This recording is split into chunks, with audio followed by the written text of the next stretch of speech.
Hey everybody, welcome back to All Things Football. We are officially starting off episode number 2. I'm super excited to be here. So today we have the Combine has officially ended. We have some Combine risers, we have some Combine fallers. So we're going to review the Combine with you guys today. We also got some free agent signings and some franchise tags to go over. So a lot of things happening around the league. We're super excited to be here, guys. Stick around for more. This is All Things Football.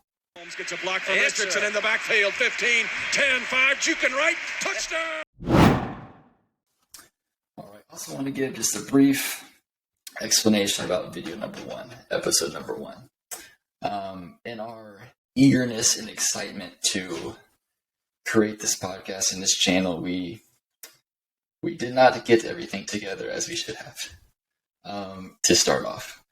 We definitely did not come prepared as we should have, and that's on us. We understand that the video was bad, the audio was bad, Chase's takes were bad. It was just kind of bad altogether. But we're committed to moving forward. We've got things figured out now for the most part, we think. And so, admittedly, we probably should have ran some test runs, but we just were so excited. We kind of went in blindly and just kind of said, let's do it. We're learning that it takes a lot more work than what we thought. So thank you for sticking with us. Hoping you give us a second chance here with this episode. Super excited to keep bringing football content with you guys. So let's go ahead and start with the Combine. Chase, what do we got? All right. So as we know, the Combine wrapped up in Indianapolis just last Sunday.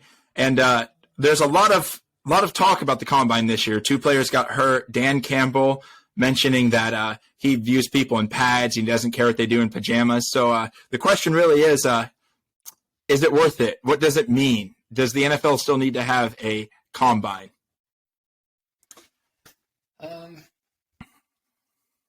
Yes, but not in this format. Okay? And the reason why I say that is because I think going through drills, going through these tests, I don't think really tell you anything about the player. I think the purpose of the Combine is to confirm what you already know by watching their film. We've watched these players play, some of them for multiple seasons, some of them just for a couple. We've seen what they've put on the field. We've seen them in crunch time. We've seen them, actually play football. And that's all I need whenever I'm looking at these players. I don't care how high you jump. I don't care your 3-cone drill. I don't care the gauntlet. That stuff I don't really care about because I've seen what you've done on the football field. I've watched you every Saturday. I know you can play. And same thing with Dan Campbell. Like you're in shirts in you're in a t-shirt. You're in shorts. You're not in full pads. It's not the same. I think the Combine itself is important because it gives these teams or these players a chance to meet with these teams, do these interviews. They can really have this one-on-one time so they can kind of get to know the prospects a little bit better, kind of who they are as a person instead of just a player. I think that's important. And I think it's important to kind of go through drills, learn from these NFL coaches. I mean, they're NFL coaches there at the Combine that are going through drills. I think it's important to go through those drills, learn better technique, get better, take every opportunity you have to learn. And I think that's what the Combine should move forward to other than these tests. Because these tests, do they even matter? Why does a lineman need to run the 40? When are they going to be blazing down the field? Why does a quarterback need to jump high, do their vertical? Why do I care what your vertical is as a quarterback? That doesn't apply to the actual game at all. And it's just nonsense. Yeah, I tend to agree to a point. I think the Combine is a little overrated. The NFL coming into the draft was trying to get some hype, and they put it on TV. At one point in time, it was nationally broadcasted. Then people realized what good does it do? Really what hurt the Combine is when John Ross, blew up the Combine and then just decided to be the worst wide receiver we've ever seen. But I think there is some value in it. I think the Combine, instead of looking at the Combine and seeing how good football players, the Combine tells us how good athletes they are. It doesn't equate to how well they can catch, how well they can throw, anything like that. But it tells us that, hey, if this guy's not a good athlete, he's probably not a good football player. But it's not vice versa. You could be a good athlete and not a good football player. So I think that's where the Combine is really important at, is when you're determining, all these drills kind of determine your athletic genes, I mean, you're right. I mean, it's one of those things where, like, I mean, take Anthony Richardson. I mean, all of a sudden now there's hype where he's going to be the number one pick in the draft now because of his combine. But it's like, you're just choosing to forget his past season where he can do 50% of his passes. Like, the athleticism is there, the talent is there. Like, that's no one's denying that. But all of a sudden he's going to jump proven quarterbacks like C.J. Stroud and Bryce Young just because he broke all the records for a quarterback in the combine. I'm not buying it. I need to see what you put out on film. What were you like against good defenses? What were you like against bad defenses? What was it like in the fourth quarter when you were down? On defense, what was it like on fourth quarter? You needed to get a defensive stop to win the game. Those big, impactful moments in pads during real game time, that's what I need to see. I don't need to see that stuff in the combine. Yeah, I agree. You know, the combine shouldn't be a place where you decide who you're going to pick based off of nothing, right? You should have a guy and you said, hey, I want to see, you know, the combine. I want to see how he interacts. You know, I think the more important part of the combine is actually the interviews, the stuff they do outside the field that we don't get the privilege to see. And another aspect of the combine is it kind of puts some of the big names onto the fans' perspective, right? There's not a lot of fans like you and me that will go back and watch tape. So some of these names they see, you know, like Anthony Richardson throwing at the draft. Now he's a household name, right? He's going to build a hype for the draft. So that's good for the NFL. But other than that,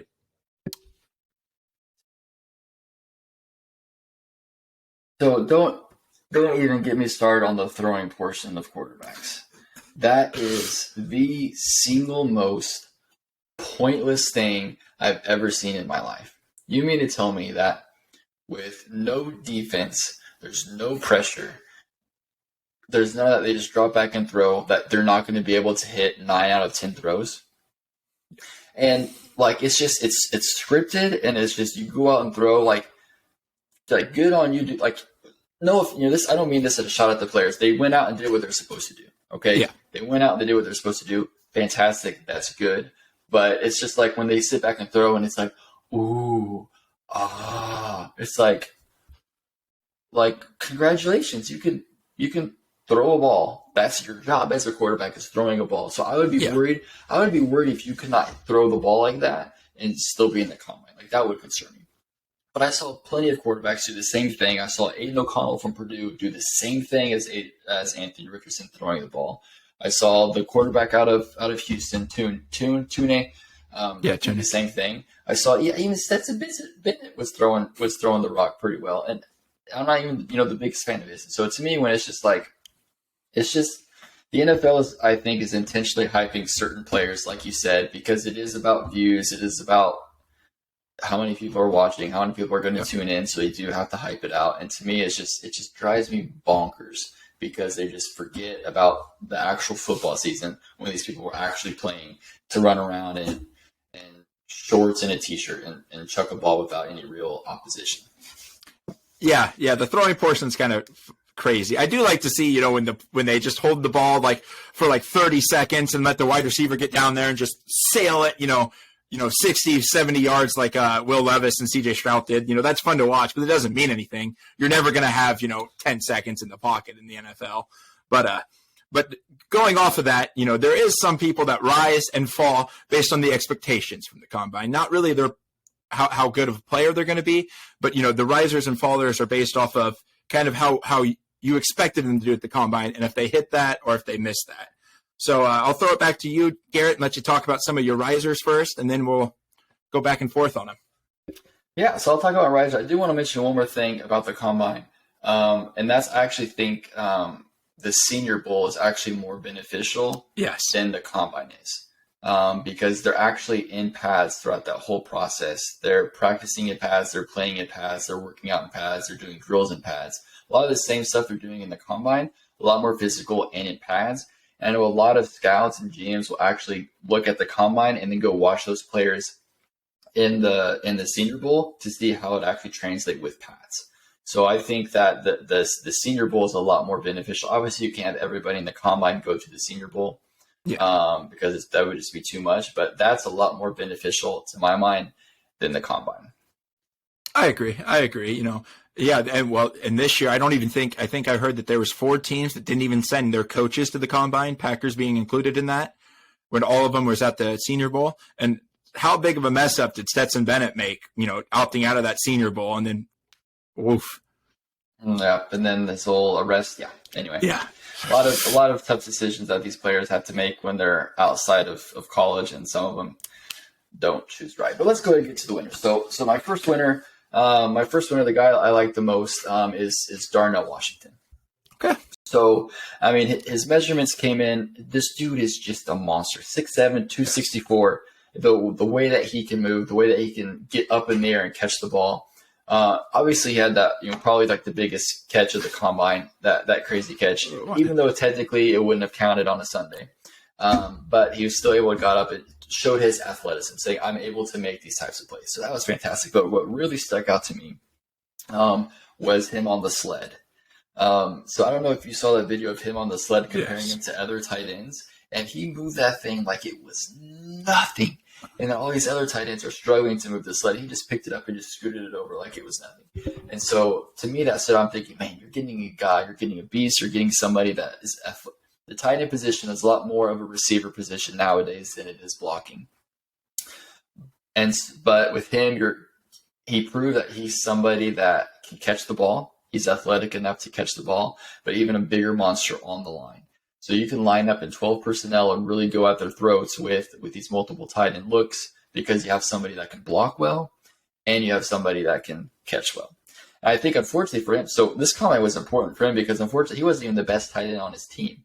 Brock Bowers is by far a better tight end, but he was overshadowed a lot by that. And so this was a very important day for him to have in the combine, and I think he took full advantage of his opportunity. Yeah. I had Darnell Washington as one of my winners, but he was just dominating, and the NFL is kind of starting to move back to that traditional tight end. A lot of people run that Shanahan offense, which uses the monster that is George Kittle to be their number one blocker in the run game. So he's going to get probably early second round hype going into the draft. And it's funny that you mentioned a tight end, because that's one of my winners too, is the boy from Iowa City, Sam Laporta. Man, that guy's a monster. Tight end U. Yes, that guy's a monster. He had a great season in one of the worst offenses I've ever seen live. Such a shame. I cried every time I walked out of the building. But man, also this is what I'm talking about is Iowa's offense didn't get a chance to showcase how athletic this guy actually is. And he tested almost identical to George Kittle. And apparently he grew an inch too. He was listed at 6'2", gets measured at the combine at 6'3.5". Like, huge growth spurt before the draft. This guy is going to be a beast in the NFL.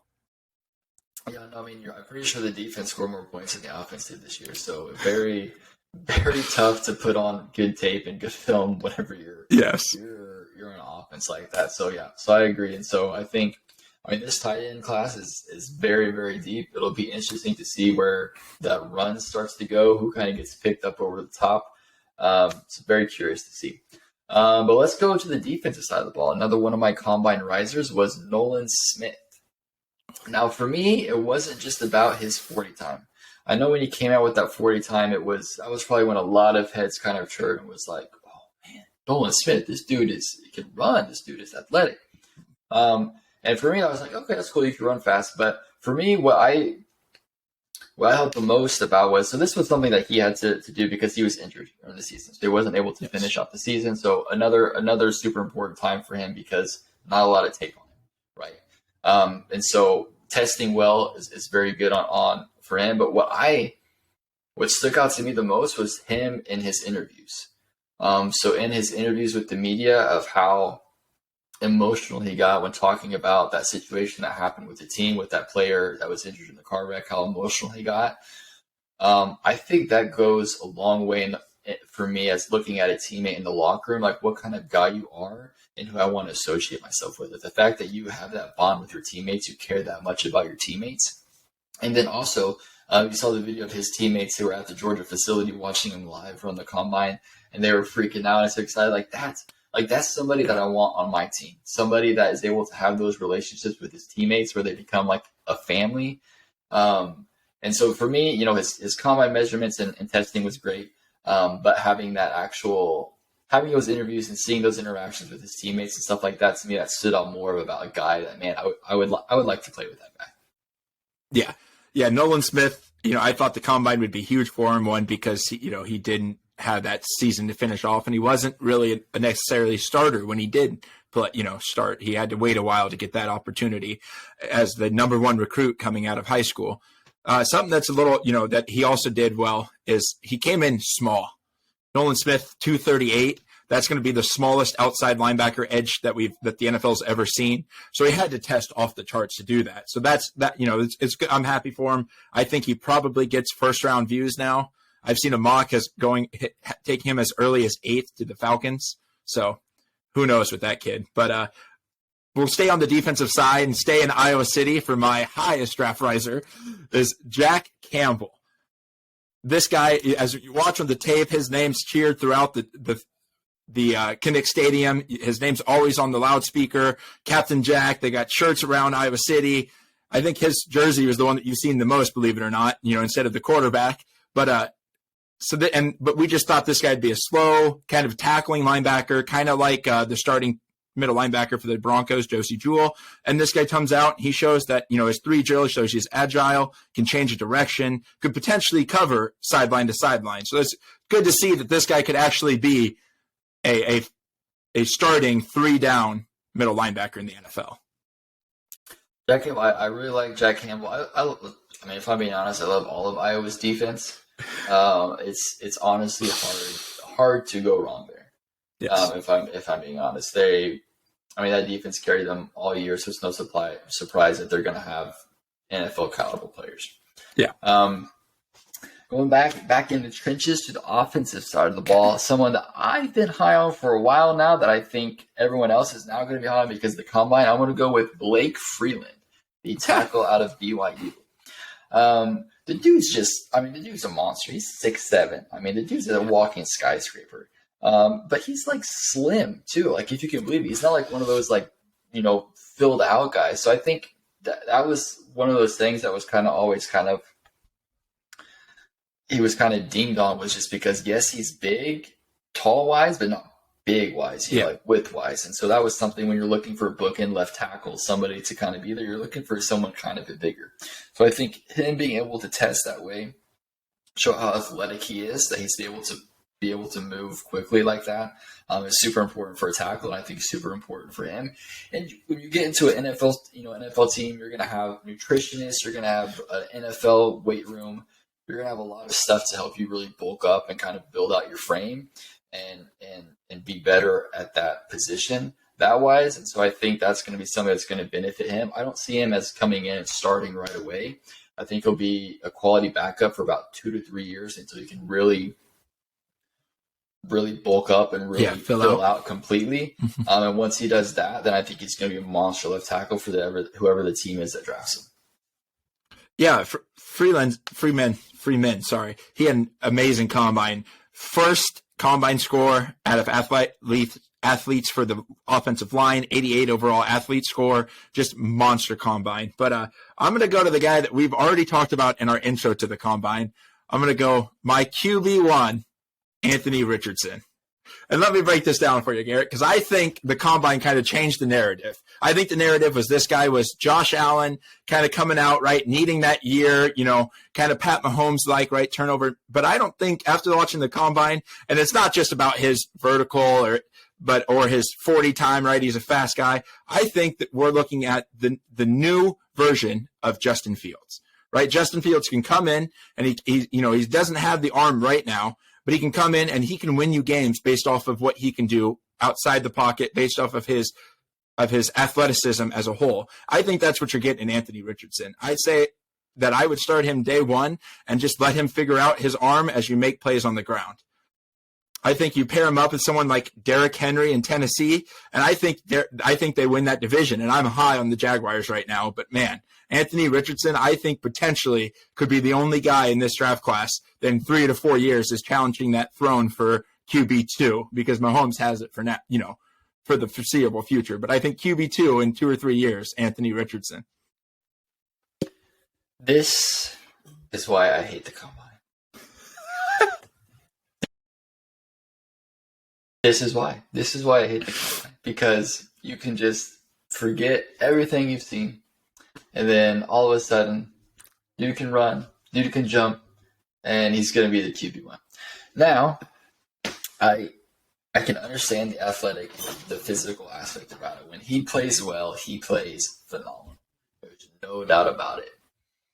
But if you're looking at really drafting your quarterback of the future, I think it would be a mistake to take him over Bryce Young or CJ Stroud. Now, if they're already off the board, and you want to go for Richardson, you're taking a gamble. All draft picks, honestly, they're a gamble, right? You never know if they're 100% going to play out or not, so you're taking a gamble.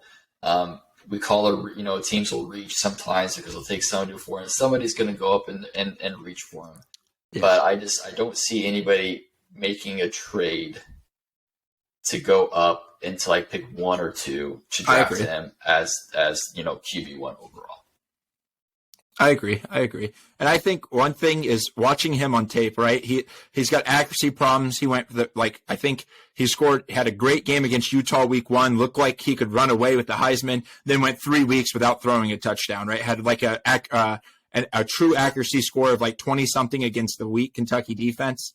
And, but if you look at it, it's all just his feet, man. If he can get those set, it's nothing, readment wise. He's not making the bad reads like Zach Wilson. He's not doing cross bodies throw. He just got to get his feet set. He's too mobile, right? He's got that Justin Fields problem. And for now, we've seen that pretty much work out. Lamar won an MVP. Justin Fields looked like he's going to be a stud. Josh Allen kind of figured that out going into the NFL. So the more the Shanahan offense, the college offense kind of plays in the NFL, the more I like Richardson in the future. Yeah, his coaching is going to be very important. So, I agree. Coaching for sure. My last winner or kind of riser that I have actually is the other quarterback in the draft is CJ Stroud. And just for the fact is just because he just did everything perfect, which is what you expect. When you have CJ Stroud, potential QB1, if not QB2 in the draft coming out. The throwing portion was just phenomenal. He was just crisp, on time with everything, just super, super, super accurate. There was not even one bad pass that I saw that he made. It was just crisp, clean, powerful, just a perfect showing in all aspects. And so, that's all you can do, right? So it's just show up and show out when you have the opportunity, and that's what he did. Yeah. The worst thing he did this combine is compare himself to Michael Vick and Deshaun Watson, right? Everything else, it was perfect. He just yes. He just needs to talk to his agent and maybe watch First Take one time. No, I'm kidding. But my combine riser, who actually just kind of blown me away, I didn't even have him in contention for a spot, is Deonte Banks from Maryland, the cornerback. That dude can fly. That dude can cover. That I went back and kind of looked and see. He just kind of went under the radar, playing for a very high offense, kind of high Austin, want to be air raid offense, not really a defensive school. I'm really high on Deonte Banks after the combine. He scored a 98th athlete score, which was first among DBs. Just this guy could be a late steal in this draft. Let's go. Maybe the Eagles get him there at that late round selection. They're going to lose a lot of people in free agency, it looks like, coming up. So going to have to replenish that secondary. What you got? You got some losers for me? Yeah. I've got probably the biggest loser of the whole combine is a Keyshawn Bote out of LSU. That guy came into the combine saying that he was wide receiver 1. He's been talking that for 2 years now since he's had that wide receiver 1 job at LSU. And he came in and he scored almost the worst wide receiver combine I've ever seen. He had a overall RAS score of 4, which is really bad when the average is 7. This guy can't run. He doesn't have a route tree. His vertical for being a big time play wide receiver was awful. Just not a good outing for Keyshawn Bote. Yeah, that was. It's weird though because he has good film. When you look at his tape, not so much this past year, but the year before. There's good tape out there. on him. So it was weird that he kind of came in and tested like that for sure. Yeah. My biggest loser, and it's not because he did anything wrong. It's just the fact that he's not going to be able to play for a year, and that's Andrew Voorhees. I mean, you want to talk about losing? He's losing draft position. He's losing millions of dollars, and it's just he's losing a whole season of his NFL career, his whole rookie season. He's going to have to sit out because he tore his ACL in the freaking combine of all places. As you kind of mentioned in the opening, it's just one of those fluke things. To me, it's so crazy how these people are some of the highest, competitive athletes ever, and even they can just doing silly drills and all of a sudden something breaks or something snaps. To me, it's wild how that happens. I would expect that from like somebody like me who hasn't done anything like that in forever. If I go out there, I'd probably break everything. But these guys that do it day in, day out, they train, they're strong, they're fit, and just something like that, it snaps. It's just it sucks, honestly. He was looking at with a top 50 pick, one of the top offensive linemen here in the draft, and now he's still going to be drafted. Somebody's going to take a chance on. I think about kind of the Eagles last year with Nakobe Dean got hurt on his pro day. He was kind of talked about as a day one guy, a top 32 draft pick on that Georgia defense, and he got hurt, and so he fell to the third round. And the Eagles gambled. They say, hey, this guy's finally fallen to us. We're going to take a pick on him. We're going to wait till he can recover, and hopefully he can contribute. So same thing is going to happen with Voorhees, where some team is going to, draft him maybe sometime in the third round, fourth round, something like that, because of the upside that he's going to have in the future. But it's just a tough situation for him. Kudos for him for going back and putting up that bench press. Had the most of that combine there. Super impressive. Crazy. So kudos for him. I think it shows a lot of grit. I'm glad that he did that. And it's just, I'm bummed for him, man. That sucks. Yeah. That was one of my losers too. He's 25 years old. He's going to turn 26 before the NFL season happens. And now he's going to be out until he's not going to have an NFL play under his belt till he's almost 27 years old. That's rough. But the Ravens took David Ojabo in the second round last year, I think, and he tore his ACL in the pro day even, so even later in the season. So there's some team out there that will take him, and even just take him because he came back and put up those 38 reps. This guy wants to play. A lot of teams like that. Yeah, I think that's all I had. My last faller was Noah Sewell. That guy was projected. I just looked at yesterday at a way too early mock draft from last year before the college season. He was a top 5 pick. His name was everywhere. Playing for Oregon. Oregon had just produced Kevin Thibodeau and Penei Sewell, his brother. They were coming out, and then he went out and had an awful tape and even worse combine. Just looks like he might not even be a top 4 linebacker off the board. Yeah, I think sometimes it's tough when you come in with a lot of hype and you're not able to kind of live up to it. I think it's tougher that way. Like if you just kind of came in and just kind of had a combine, it's like, it's not that big of a deal. But when you come in hyped and then have a combine, it hurts you a lot more, obviously, than normal. But my last loser, it was just Will Levis. And the reason why is because all he talked about was how hard he could throw the football. That was it. Every time he opened his mouth, I have a cannon of arm. I could throw the ball 50, 100 yards. Like, just every time he opened his mouth, all he had to say was talk about how strong his arm was. It just annoyed the crap out of me. Like I get it. You can throw the ball. That's fantastic. That's also one of the reasons why you're not very good is because that's all you can do. And you have to do a lot more than that if you want to be a successful quarterback. And so for me, like every opportunity he had to say something different, say what else he can do, he just never took that opportunity, and it was just, I have a cannon. Yeah, and that's the only throws he really threw at the combine, too. All of his throws, he wanted the wide receivers to go deep and just show off his arm. He didn't put any touch, any velocity on him. It was just, look at how hard this ball is, right? And he didn't even have one of the hardest throws. They measure the speed. DTR from UCLA and Anthony Richards both beat him in that. So he doesn't even have the biggest arm in the draft. So, yeah, not a very good round for him, and not a very good combine for Deuce Vaughn, the running back from K-State, measured in at 5'5". Like, that's just brutal, man. I don't think there's an NFL player that's 5'5" in the league right now.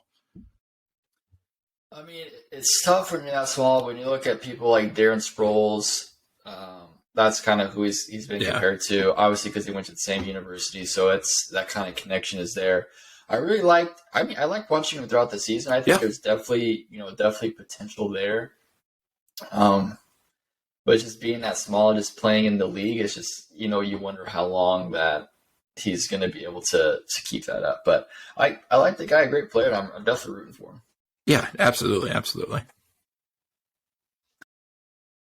Well, Chase, I think it's about time we debut our brand new segment of End Zone or No Zone. Perfect. And so what this is going to be is just our play on: are you in? Are you out? Are you selling? Are you buying? End zone, you're in. No zone, you're out. Right? So let me hit you with the first one here, Chase. All right, you ready? Yep. So the rumors are circulating that the Titans are looking at shopping their star running back, Derrick Henry. End zone or no zone? If I'm Tennessee, I'm in zone 100%. I'm building that down. Do I think that's going to happen? No. Teams seem to struggle when it's time to tear down. You don't see a lot of full rebuilds in the NFL, and it's better for the sport that way. But, man, if I'm Tennessee, I'm letting that guy go and trying to do something new. I agree. I think you're stuck in a rut.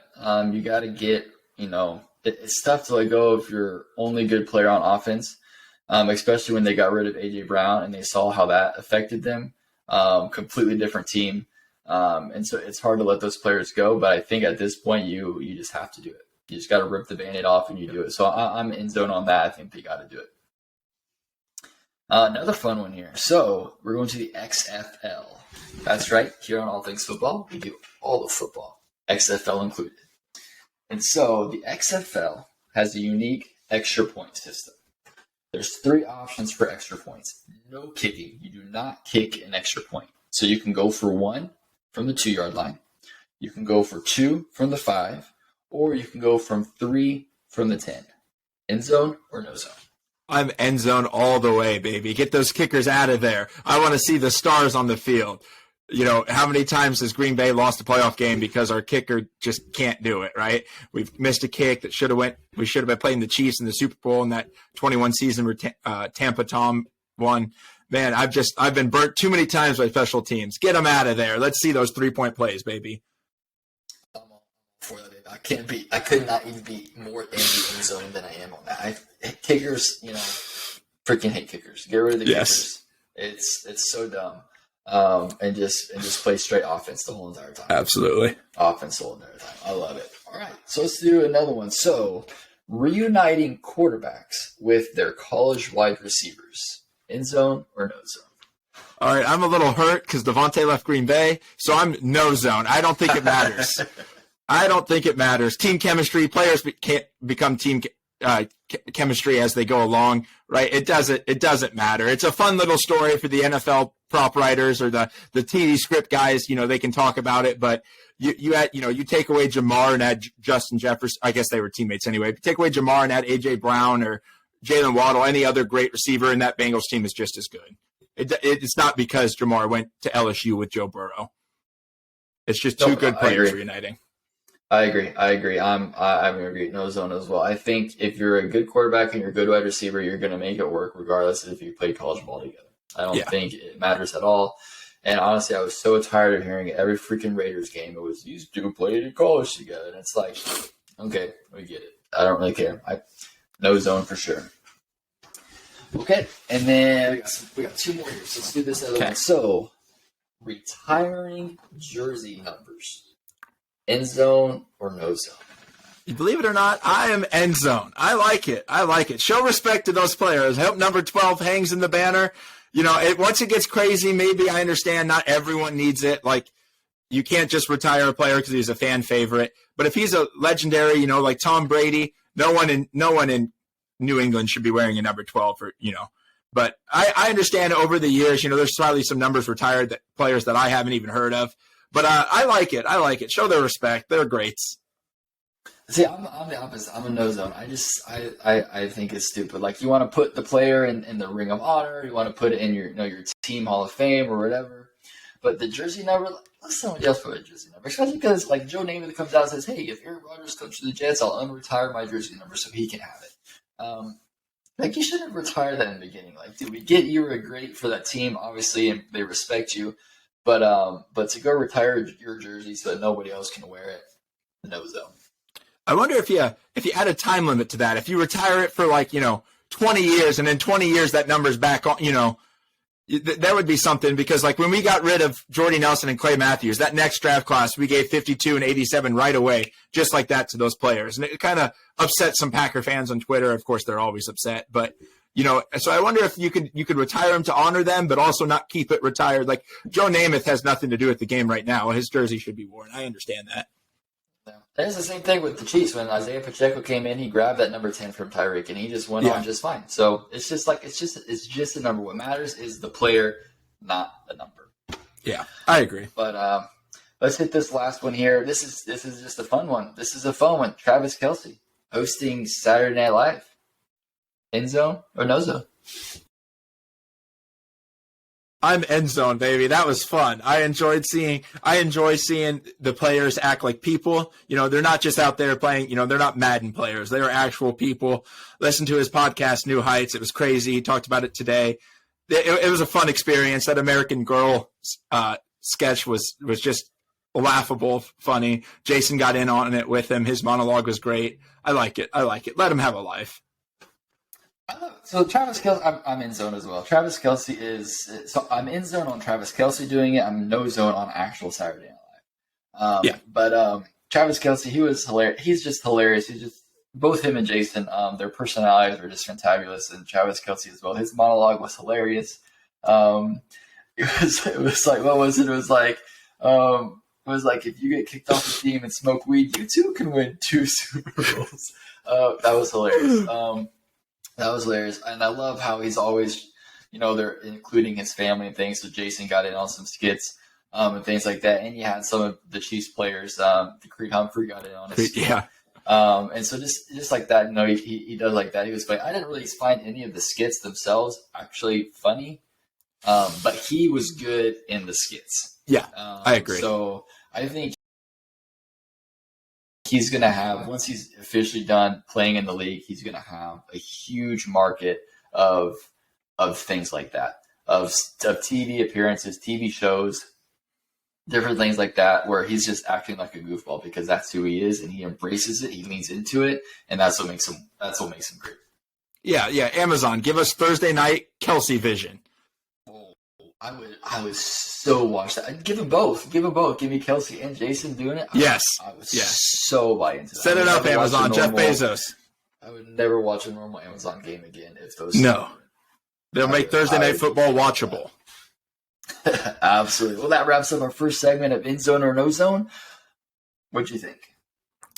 I liked it. Yep, we got some quick points across. Didn't take up all the time. I like it.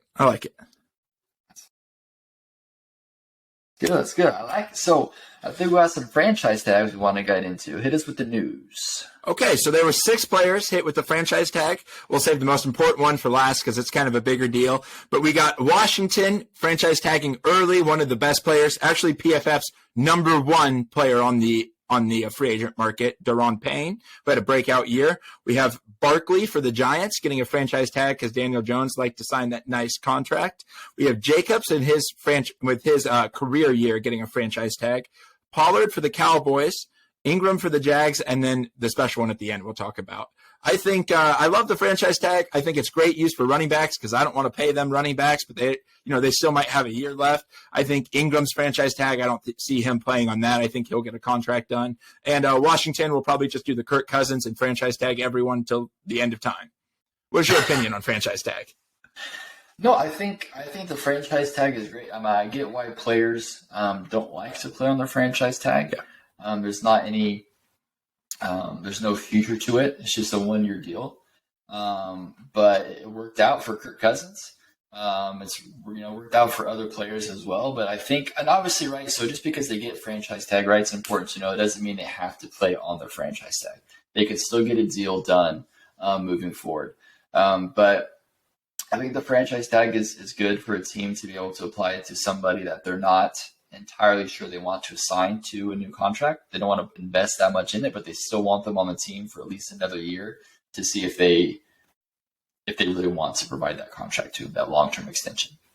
I like the franchise tag. I think it's important. I think it's good for teams to have that ability to use, which we'll talk about later on. I like the franchise tag. I can get why players don't like to be tagged, but I like it from an overall business perspective. Yeah, and I think this is the future of running backs. Grab them, on a rookie deal. Get a good 4 years out of them. If they're really good, grab that 5th year and then draft someone new right now. Coming up. I think we're going to start seeing a lot more of the running back franchise tags. And then let them hit the free agent market and their market's going down. I think it's very smart for a lot of teams to do. So then we have. Oh, go ahead. Sorry. Well, and just thinking about it, we have. The Josh Jacobs situation is interesting because he hadn't played well at all up until last year. So it's they declined this 5th year option. All of a sudden he balled out and rushes he leads the league in rushing. So that's at that point it's like, oh man, maybe he did earn a contract. But it's just, to me, it's 1 year. You have to take a look at the full body of work. You can't just do it based on what you just did. In this case, it's, hey, we'll franchise tag you. If you do it again next year, then we could talk about a long-term deal. So I agree. Just franchise tag those players that haven't been consistent, but you think can still provide value for you now. Yeah, I agree. And the big one, only the 4th time in NFL history that the non-exclusive franchise tag was placed is MVP quarterback Lamar Jackson. I'll let you start this off. What do you think about it? Yeah, so let's just lay the groundwork here, right? This is the big kind of story right now. It's important to kind of understand what's going on. So for those of you who don't know, right? So it's been about 2 years. So after about 2 years of contract negotiations, Ravens and Lamar Jackson seem not to be able to reach an agreement and make a deal. Per Ian Rappaport, Lamar is seeking as close to $230 million guaranteed as he can, similar to what Deshaun Watson got. And so the Ravens are just playing hardball. They are not offering it. And so instead, right, like you said, they tagged Lamar Jackson with the non-exclusive tag, which if he does sign it, that's going to be $32.4 million. So if he plays on that, it's a 1 year, $32.4 million. But with this non-exclusive franchise tag, it gives him the opportunity to get offers from other teams. So he's able to go out and get the offers from other teams. The Ravens have the opportunity to match it, and if they don't match it, then they get 2 first-round picks for him.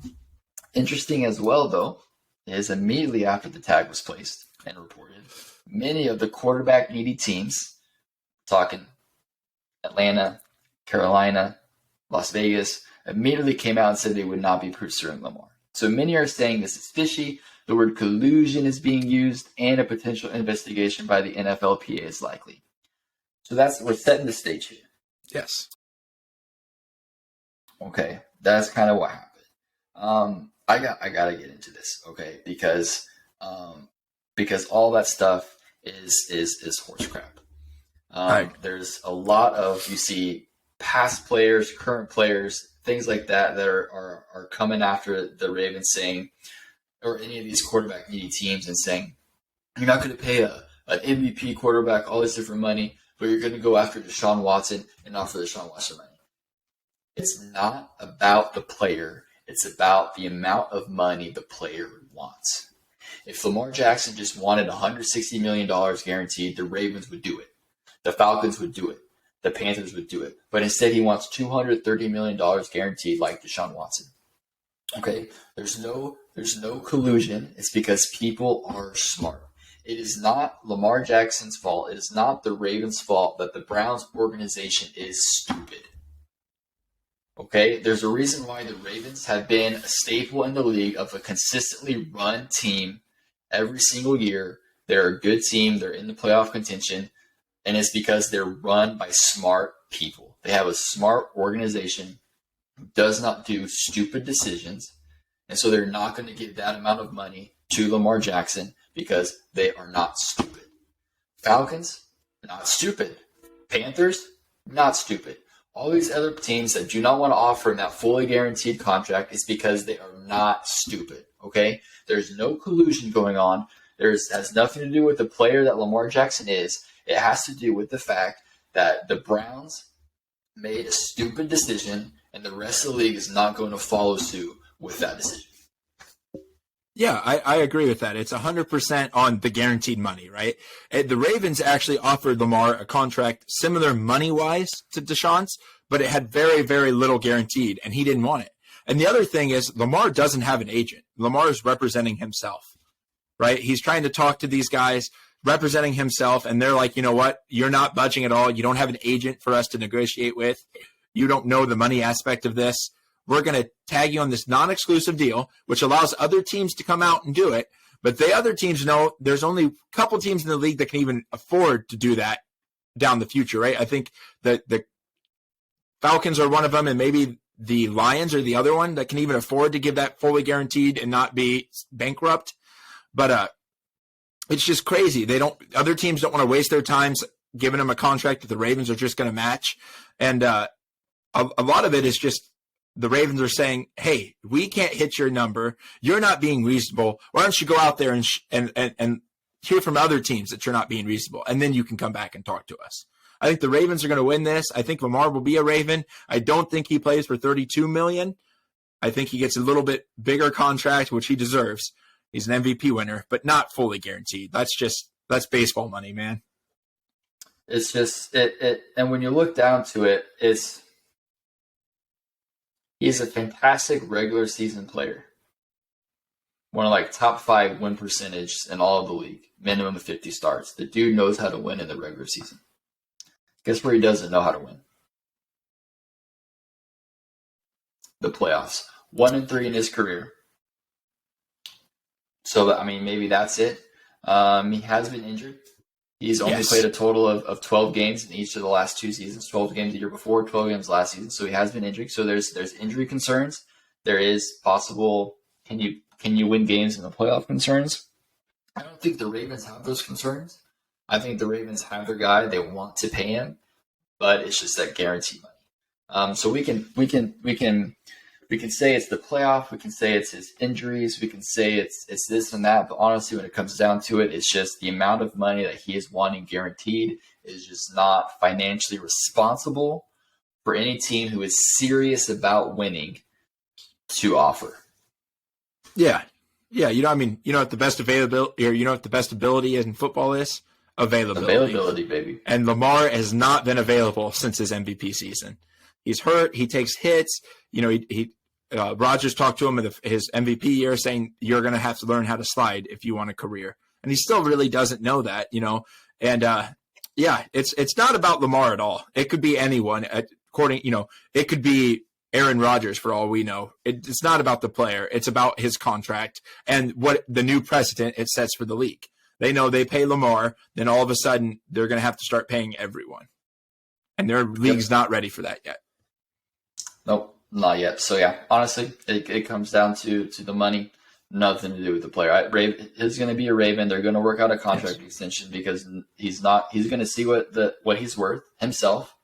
When these teams aren't going to offer him anything, or they're going to offer him something similar to that of the Ravens, if they do offer him anything, he's going to have to just bite the bullet on it and say, you know what? Okay, fine. The market says I'm not worth this, so this is what I'm worth. This is what I have to accept. And so we'll see how it plays out. But I think he'll be a Raven. I don't see him going on to any other team. I agree. The only thing that's kind of interesting here, getting away from the contract stuff, is the emotion of it. The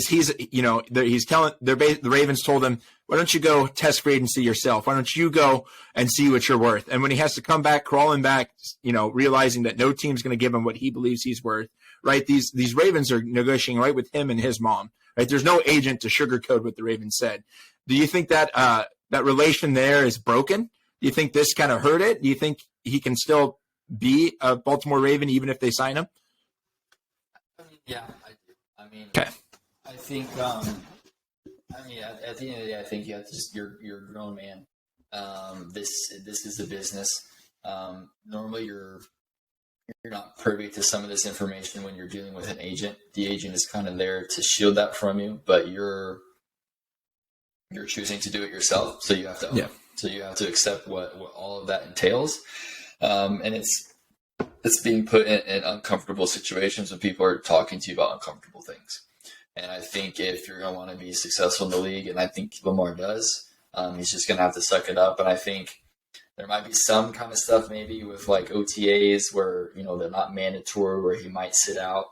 But I think when it gets down to actually being there, when it matters and when it counts, I think you just man up and you do it. Yeah, I agree.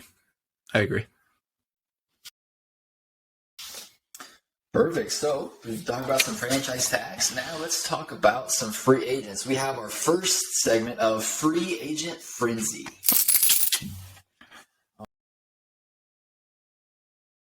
All right. So first one off the board we have is Derek Carr. So Derek Carr and the Saints agreed to a 4-year, $150 million contract that includes $100 million in total guaranteed.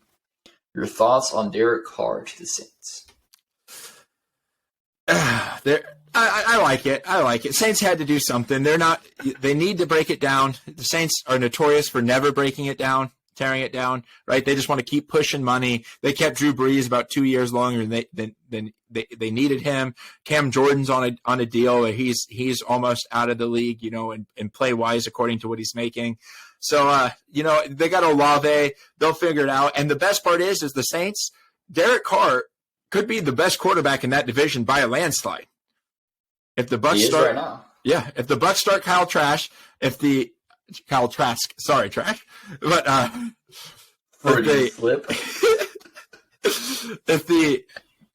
Falcons start Desmond Ridder, and then who knows, the Panthers, are they going to go up and get one? Are they going to go with Matt Corral, who they drafted, who broke his ankle last year? Are they going to go bring Darnold back? Who knows what they do?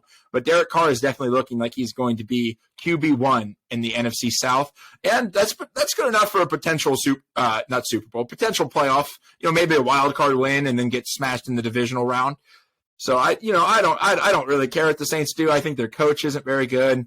They got a defensive guy that kind of struggles on offense, so they needed a more veteran quarterback. They couldn't go out and get a rookie there to bring in. So I think it was the best thing available for the Saints. I mean, I agree. It's the best thing available for the Saints, but more important, I think it was the smartest move that Carr could make. Yes. Because he's getting good money. He's getting good money, but he instantly becomes the best quarterback in the division. So you're going from the AFC West with Mahomes, Herbert, Wilson, which arguably he could have been either the third or fourth. Best quarterback in that division. Yeah. And he goes to, NFC South, the worst division of football currently. And as it stands right now, the best quarterback in that division by far. He was talking with the New York Jets. Could have gone there, but again, a very, very strong division, even though I think the Jets are actually a better team player-wise than the Saints. So, but I think it was smart for him to get out of the AFC West, get out of the AFC into the weaker NFC to have a better shot at being successful and a shot at the Super Bowl. Yeah. Did you see what the Jets reportedly what the Jets told him? The Jets told him, Derek Carr, you'll be a Hall of Famer if you come here.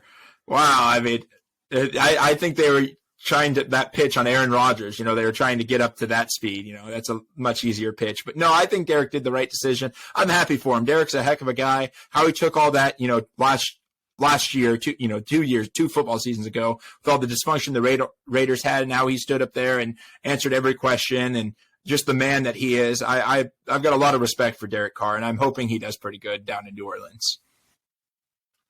Yeah, I think you can. As it stands now, I'm penciling them in to be the division winner. If I'm being honest, so it'll be interesting to see what they do, because I don't think they have just their offensive pieces is kind of in flux. I mean, they do have Chris Olave, that's a stud. Michael Thomas, is he going to come back? He hasn't really played at all. Is he going to be an actual productive receiver like he was before? Alvin Kamara might go to jail. Like, we don't even know what's going to happen there. So I mean, as far as offensive pieces, he's definitely leaving the better offense behind in Oakland or in Vegas, going to the Saints. So it'll be interesting to see how he does as far as that goes. But the benefit of that is that division is just so bad that I think it'll be enough to win that division. I think the if you have the best quarterback in your division, 9 times out of 10 you're going to win that division. Yeah, that's what we've seen in the Super Bowl, right? Quarterback is like the ultimate chess move. You can just wipe the board clean and put the big king on there. Exactly. Let's talk about Daniel Jones. Good for Jones him. And the Giants. Good for. Hey, I'm all about players getting paid. Absolutely, get that Go back. get your money, baby. Go get your money. But so Jones and the Giants agreed to a 4-year, $160 million deal with virtually $94 million guaranteed. Thoughts on that? I don't like how the media is using it to boost Lamar and trash Jones. I don't think it's a good contract, but the difference is it's not fully guaranteed. That's what Lamar wants. Daniel Jones didn't. He said, "This is my price. I want 40 million." Well, he wanted 45, settled for 40 million, and they said, "All right, but it's a 4-year deal with 2 years of back deal, right? They can move off of him pretty easy after the first 2. I think the first 2 years are almost fully guaranteed, so they can, and they got to save Barkley on the franchise tag." I get what the Giants are doing. Giants want to do that 2019 Titans where they had mobile quarterback, great run game, right? They can move around in the pocket. I understand what they're doing. Do I like Daniel Jones? No, the dude can't ball. But I'm flabbergasted that this is an actual deal that was given that is being celebrated. I'm seeing a lot of people celebrating this deal. So I get you had to sign one to tag the other, right? So they ended up signing the quarterback is the most important position. So they had to lock Daniel Jones down. I don't think there was any other option out there better for them to be able to do. Yeah. So I get signing him and tagging Saquon. I understand that. I think that was the right decision. I just don't agree with how much they paid for it. Yeah. You cannot overpay mediocrity at the most important position in football and expect to win. I just think you're looking. People are acting like Daniel Jones had this like phenomenal season, and he didn't. I mean, he had a phenomenal season compared to his standards because he's so bad. So you can throw for like 2 less touchdowns. Or 2 less interceptions, and then all of a sudden it's like the greatest thing ever. So the dude had 15. Okay, let's write this down. Dude had 15 touchdowns. He's only had over 20 touchdowns once in his career. And that was back in 2019. In 2020, 11 touchdowns. 2021, 10 touchdowns. 2022, 15 touchdowns. I know you're going to come at me and say, yeah, but who's he throwing to? Who is Davis Mills throwing to?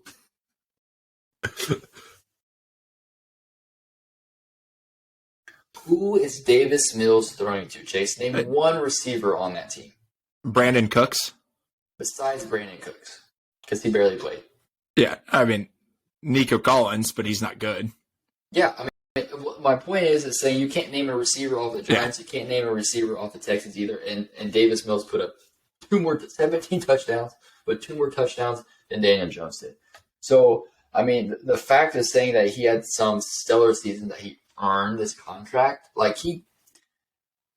listen, no argument against Daniel Jones for wanting that money and getting paid, taking advantage of his successful season, but the dude's not worth that. I mean, you're literally in the bottom 5 of touchdown of touchdown throwers for quarterbacks, and you're getting paid $40 million now. Like, you let Andy Dalton throw more touchdowns than you. Daniel Jones played a full season. Dak played like 8 games, and Dak was able to throw more touchdowns than him. Dak's a stud. Tua was able to throw more touchdowns. He missed like half the season. I mean, it's just the fact that you're the most important position on the team only threw 15 touchdowns, and you're dropping the bag on him. Like, it's just mind-blowing to me. It's rewarding mediocrity, and it's not going to be successful for the Giants. They are putting their own nail in their own coffin by signing this deal with Daniel Jones. I agree. Yep, it's the worst thing in football is to pay a quarterback, and especially it's really bad when you pay a quarterback that can't win, right? You can get away paying a Herbert or a Mahomes or even a Rodgers for a while, when they can make plays, but you're paying a Daniel Jones. That's rough. You're hurting your team. It's just this. You know what? It is what it is. Congratulations, Daniel Jones, on getting paid. More power to you, brother. But it's just it's not something that's sustainable to reward mediocrity like that. Yeah. Yep. So I think that leads us to the other quarterback in the news. Old 12 in green and gold, right? He hasn't been in the news, but his name has been in there. Woody Johnson. I think he's still in the darkness, right? He's in this darkest retreat. Nope, he retreated out of that last Monday. He's been out for a week. He's just waiting for a team to come get him, and I guess the Jets said, hey, we'll hop on our jet and go get him. They went over there, flew. This is not a contract negotiation. All this was, hey, we like you. Do you like us? They're kind of like going on a speed date, basically, which is, I thought it was really funny because I just found out this week that the owner of the Jets, the one that went over to see him, is actually the owner of Johnson & Johnson, who villainized him in the media for not taking the shot. So that's kind of funny if he ends up playing for them. But who knows? Who knows? I just make up your mind now, Aaron. That's what we're waiting for. Yeah, this is going to be the last time we talk about Aaron Rodgers until whatever he decides to do. Because I'm just so over Aaron. I'm so over this. This is every offseason. Am I going to retire? Am I going to play? Am I going to another team? I'll do whatever the Packers want. Oh, the Packers don't give me any help. It's just the same thing over and over again. It's just so annoying. It is so exhausting. If I'm the Packers, right, I'm not coming at this as a Packers fan, so you can kind of give us some more insight of what Packers fans are feeling. But as a guy on the outside, if I'm the Packers, I cannot get rid of Aaron Rodgers fast enough. And because the money he's taking up, the compensation you can get for him to turn around. Now the grass may not be greener with Jordan Love. I understand that, but at this point, you failed to reach the Super Bowl with Aaron Rodgers. At this point, I don't see how moving forward you're going to be able to do it if you haven't been able to do it when you've been so close the past 3 or 4 seasons. Yeah. As a fan of the man, as a fan of the Packers, that's when I became a fan, Rodgers was on the screen. That's the only quarterback I've ever known. But it is Air Jordan time. Get it? Hair Jordan, hair to the throne. Clever. But no, I'm ready. I'm ready to ship him off. Give us some draft capital. Give us maybe a defensive player. I don't think we even need it. Just give us draft capital. Let us draft our own guys, and let's see what Jordan has. Rodgers served your time. Beginning of the season, I wanted him to come back. End of the season, I wanted him to retire. Wanted him to be a Packer. Now I'm just like, go see what you're worth, man. No hard feelings. You did us okay. Go spread your wings, little bird. I mean, honestly, I was looking at it. So, what is it? For 31 years, the Packers had Brett Favre and Aaron Rodgers and only got 2 Super Bowls out of that. Looking back on that, how does that make you feel knowing that you've had 2 Hall of Famers as your quarterbacks and only were able to get 2 Super Bowls in those 30 years? I mean, the easy answer is, it sucked, but we were winning. It was never like we were out of the Super Bowl. Every year I got to turn on the TV, right, and be like, hey, you know what? We're winning a football game. This year, a little harder to watch football, a little rough, it hurt my heart a little bit. But no, I enjoyed your career, Rodgers, turning this tape on, watching him do some of his things, and I don't have much to say about it. I'm ready for him to make up his mind. Whatever he decides, me as a Packer fan will be happy with it. I just want to know what's happening, right? He's milked this on a little too long now. Let's decide. Your last football game was back in January because you didn't want to beat the Niners. So Or the Lions. Yeah, You didn't think, even. yeah, for me, I don't know. It just from a team standpoint, it's just hard for me to move forward with the guy who every year at the most important position is just not sure if he wants to play anymore. Like for me, like I need to know you're all in, like 100% in, or not. And so I just feel like I'm not in Aaron's situation, like, so I don't know, but for me, it's like, I need to know, like, by the end of the season, after, obviously, depending on how the season ends, take a couple weeks. I'm not saying right away, but you need to know. You need to know, are you going to play or not? Because the team's got stuff to do. Man, we got stuff to do. We've got game plans to put up. We've got players to draft. We got stuff to figure out. We need to know if we're going to be part of that sooner rather than later. The longer that drags on, just the more difficult, I think, from an organization standpoint to actually be better the next year, the more difficult that becomes. Yeah. The Steelers had that problem with Big Ben. He tried to retire like 4 times, and he said he's going to retire, came back. They finally threw him a retirement tour, right? Put it on T-shirts, said this was his last year. He didn't even know that before the season. The Steelers just decided he was retiring. So maybe that's what we should have done this year with Rodgers. But, yeah, who knows? Who knows? Time will tell. So we'll see what happens as free agency officially kicks off next week. We're going to see a lot more movement. We're going to be tracking it all. We're going to bring it to you here, breaking down kind of those moves, those deals. And as these teams start to shape up via free agency, we'll get a bit clearer picture kind of what the draft is going to look like. And so we're excited to kind of bring you more stuff regarding the draft and free agency, talk about some other things that are happening around the league. So if you like what you heard today, you gave us another chance. We really appreciate it. Just, comment your thoughts, like the channel, subscribe. We're going to put out these weekly contents for sure. Every week, throw some more stuff in there with the draft as we get closer to it. We appreciate you guys being along for the ride. I'm excited to bring you more content. Yeah. And so, hey, we're just 2 guys who love football and love talking about it. So thanks for hanging out with us, guys. And we'll see you next time on All Things Football.